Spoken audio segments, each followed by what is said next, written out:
ரொம்ப சின்னதாக இருந்ததுனால இதுக்கு ஒரு பெரிய கூண்டு ரெடி பண்ணி இப்போ அந்த பெரிய கூண்டில் விட போகிறோம்.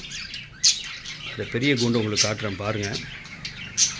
அந்த மாதிரி பெரிய இடத்துல லவ் பேர்ட்ஸ் நம்ம வளர்த்தோம்னு சொன்னால் நல்லா ப்ரீடிங்காக இருந்தாலும் சரி, நல்லா அது மூமெண்ட்லேயும் சரி நல்லா என்ஜாய் பண்ணி நல்லா ஃப்ளை பண்ணி நல்லா ஃபுட் எடுத்து ப்ரீடிங்லேயும் நல்லா உட்காந்து ப்ரீட் பண்ணோம்.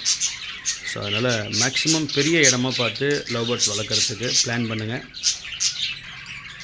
இப்போ அதோடைய புது ஏவரியை காட்டுறேன் உங்களுக்கு.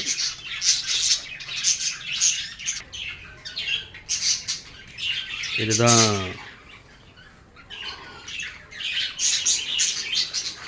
புதுசாக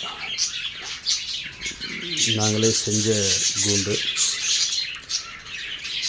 கிட்டத்தட்ட 10 அடி ஹைட்டு, 5 அடி அகலம், 10 அடி ஹைட்டு, 10 அடி நீளம். ஸோ ஒரு ஆள் உள்ளே போகிற அளவுக்கு பெரிய